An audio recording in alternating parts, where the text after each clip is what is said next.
Joey here. Back to Blues Guitar by Mark Michaels. So I'm just trying to hold on carefully because we're up to lick 100. Lick 100, yeah? So after this one, there's only 20 more to go in the book. So, wow, I've nearly made it through the book. Listen to Stone Crazy by Rod Stewart, which features Peter Green. So I didn't know the song. It must be very, very early Rod Stewart. Who was aware that he was doing this sort of blues stuff early in his career? I wasn't. Anyway, I had a listen. I'd never heard it before. Fantastic song, Stone Crazy. Rod Stewart doing a fantastic job, but Peter Green's guitar playing is amazing. So have a listen to that. So even though we're trying to learn and take a little bit from Peter Green, I feel embarrassed to try and show something of Peter Green. He's playing his way up here and mine's way down here. But it doesn't mean that we can't try and take a tiny bit of inspiration from it, yeah? And the feature that puts Peter Green way up there is just his touch and feel is just amazing, yeah? So that's something we can all try and aspire to, yeah? Just to have that touch and feel. Now, when Mark Michaels says, have a listen to Stone Crazy, he's not saying he's done a transcription of the solo. He hasn't, but you can pick up some of the stuff that we're about to see. You might be able to pick up a little bit out of Peter Green's playing in there. And the other thing to note, I'll put the tabs up in a second, Mark Michaels doesn't necessarily transcribe every conceivable little guitar thing you can do. So when you listen to Peter Green's playing, you can see he's doing these very slight slides or pull-offs, and a little bit of which we will try and do in this lick, yeah? Anyway, let's put the tabs up. You'll see what I mean in a minute. So, we have a long break of almost a full bar, and then right on the last count, remember that we're in 12/8 time in the key of C, and we're counting, 1, 2, 3, 1, 2, 3, 1, 2, 3, 1, 2. Yeah.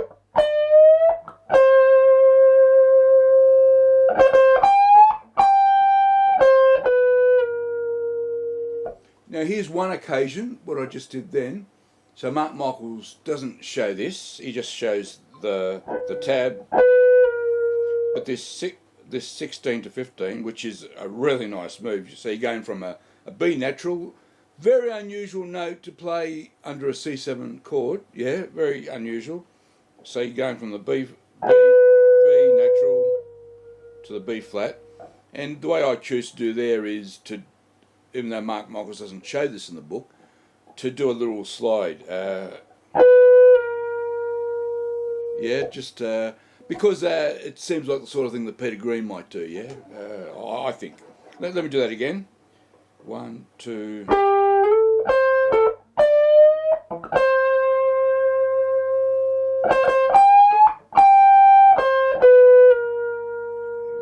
2...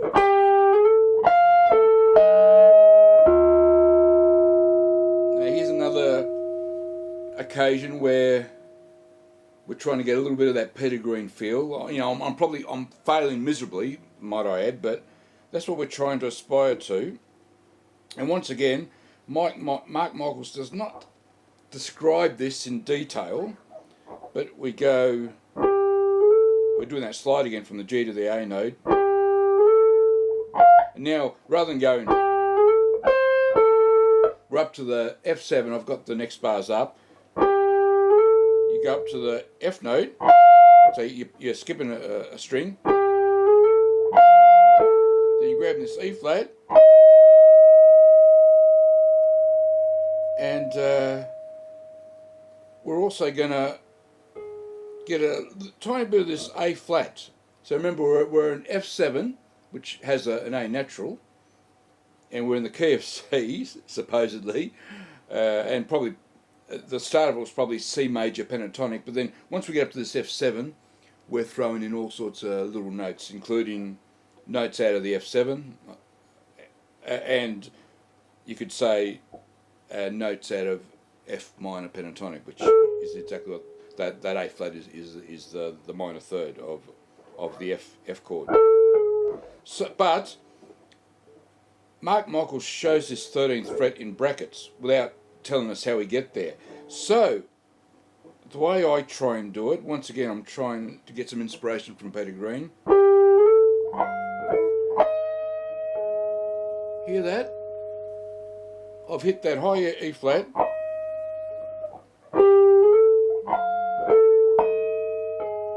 You hear that? I should have had my third finger there.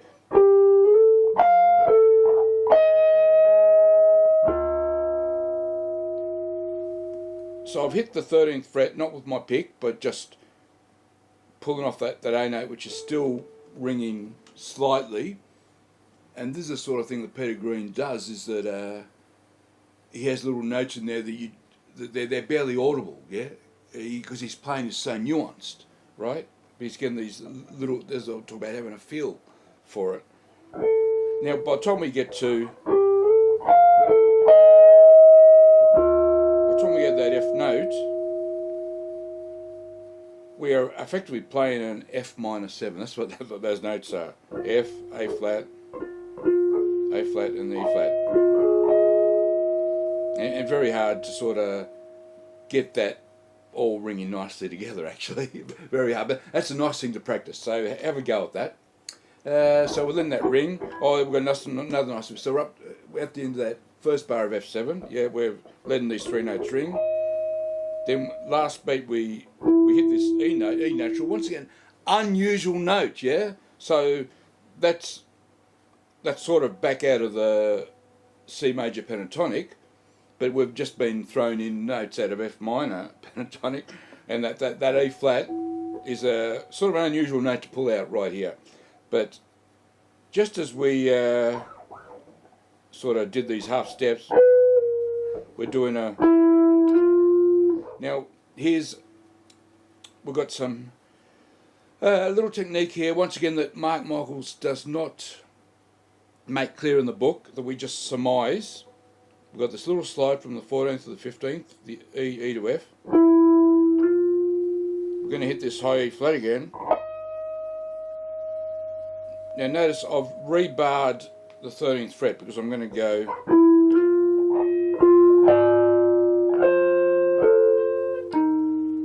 I want to... Yep, let me try and do that.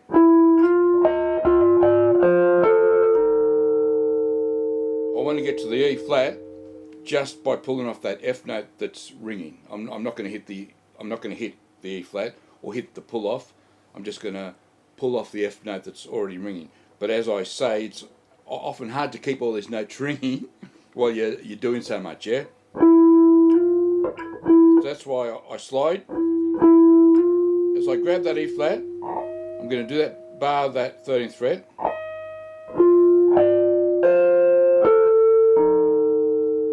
Yeah, something like that, yeah? And when you got that working nicely, it rings very nicely. And that is for, you're holding that for, we're at the end of that fifth bar now, we're holding that for a dotted half note, that's a count of 6. 3, 1, 2. That's the end of Mark Michaels' thing, so he does basically 4 bars. I now have added my extras, I continue my chord progression. I continue the start, but this time, rather than start with a G note at the end of the bar, and do that, I do a grace note, yeah? Yeah, so I'm letting that ring for 6, a count of 6. 3, 1, 2, 3, and then straight into it, yeah? But this time, I'm only going to hold that C note for a count of 2.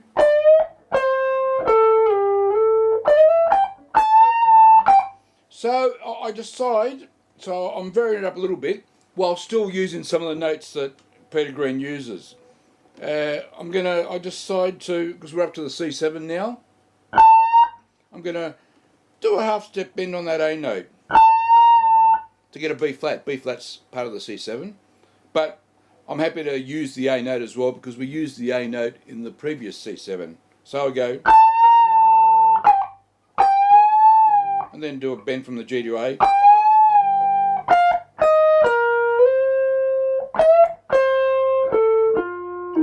Back to that move, yeah, that we've already done. I'm repeating it on the F7. This time it's going to ring for shorter, yeah. 1, 2, 3.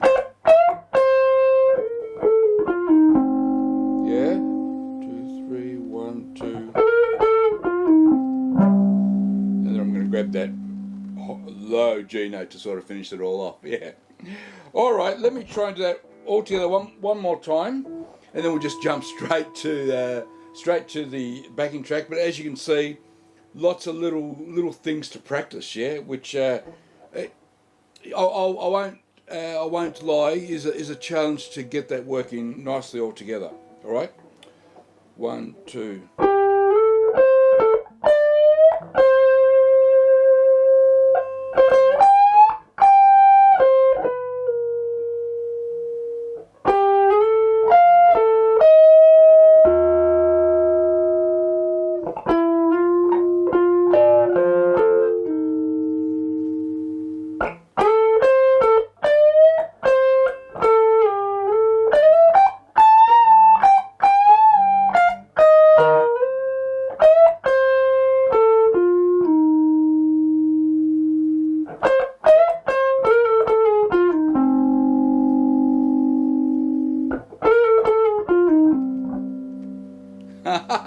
Something like that. Wasn't perfect timing how I played it, but it goes something like that. All right, let's jump straight to the backing track. Have some fun with that. Have a go at those little subtle techniques. Yeah, they're worth practicing. Yeah, just and then add your own expression. So you don't have to be exactly like Peter Green, but you can sort of pick up some inspiration, try and add your own expression. Yeah, to your playing. All right, to the backing track. I hope you enjoyed that. See you next time. Bye bye.